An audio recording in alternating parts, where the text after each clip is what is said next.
അപ്പോൾ നമ്മൾ കുമ്പളങ്ങയും പൈനാപ്പിളും കൂടെ ഇട്ടൊരു മോര് കറി ഉണ്ടാക്കുന്നത് എങ്ങനെയെന്ന് കാണിച്ചു തരാം കേട്ടോ. നല്ല എളുപ്പത്തിൽ വെക്കാം കേട്ടോ. കുമ്പളങ്ങയുടെ അതിനകത്തേക്ക് ഒരു 3 പച്ചമുളക് കീറിയിട്ടു, പിന്നെ ഒരു കഷ്ണം ഇഞ്ചി അതിട്ടു, പിന്നെ വേപ്പില ആവശ്യത്തിന് ഇട്ടു, അതിൻ്റെ ടേസ്റ്റും കിട്ടും. ഇതിട്ട് പിന്നെയെന്ന് പറഞ്ഞാൽ ഇച്ചിരി മുളക് പൊടി ഇടും. ഇതും കൂടി ഇട്ടിട്ട് നമ്മൾ ആവശ്യത്തിനുള്ള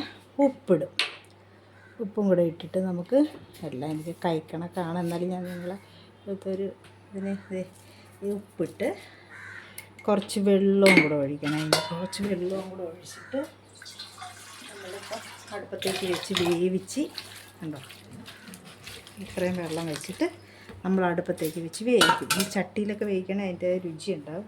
എൻ്റെ ചട്ടി ഒത്തിരി വലിയ ചട്ടി, അതുകൊണ്ടാണ് ഞാൻ ഇതിലെടുത്തത്. അപ്പോൾ ഇതടുപ്പത്ത് വെച്ച് നമ്മൾ വേവിച്ചിട്ട് ഞാൻ കാണിച്ചു തരാം. അപ്പം നമ്മുടെ വെള്ളരിക്കയും പൈനാപ്പിളും കൂടെ വെന്ത് കഴിഞ്ഞു.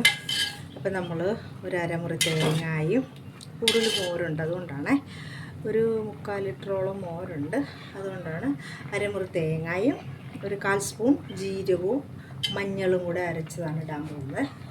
അപ്പോൾ തൈരും കൂട്ടി അരച്ചേക്കണം, വെള്ളം ഒഴിക്കാതിരിക്കാൻ വേണ്ടി തൈര് കൂട്ടി അരച്ചേക്കണം കേട്ടോ. ഇതാണ് നമ്മുടെ അരപ്പ്. തീ കുറയ്ക്കട്ടെ, ഇതിൽ തിളയ്ക്കാൻ പാടില്ല. അപ്പോൾ അങ്ങനെ നമ്മൾ അരപ്പൊഴിച്ച് ഇച്ചിരി വെള്ളം ഒഴിക്കണം. ഇനി ഒരു ലേശം വെള്ളം കൂടെ ഒഴിക്കണേ. ഓക്കെ.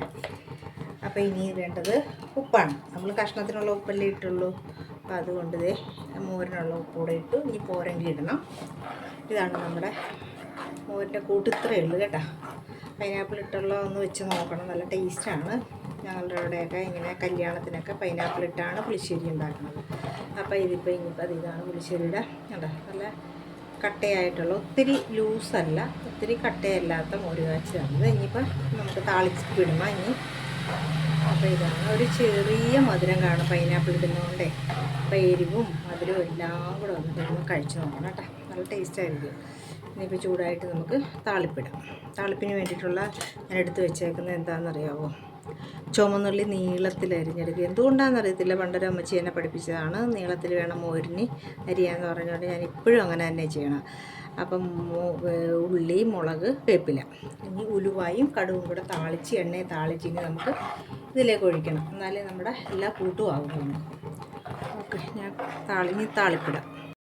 അപ്പം നമുക്ക് ഇങ്ങോട്ട് താളിപ്പിടാതെ താളിച്ചു. വേറൊന്നുമില്ല, നമ്മൾ സാധാ മോരിന് താളിക്കും പോലെ തന്നെ ഉലുവായും കടുകും ഉള്ളിയും മുളക് വേപ്പില, ഇത്രയേ ഉള്ളൂ കേട്ടോ. അപ്പോൾ താളിപ്പിട്ടു കണ്ട. നല്ലൊരു മോര് കാച്ചി, നല്ല ടേസ്റ്റാണ്. എൻ്റെ മോര് കാച്ചിയതൊക്കെ നല്ല ടേസ്റ്റാണ്, എല്ലാവരും പറയാറുണ്ട്. അത് ഈ രീതിക്കാണ് ഞാൻ ചെയ്യുന്നത് കേട്ടോ. Okay, God bless you.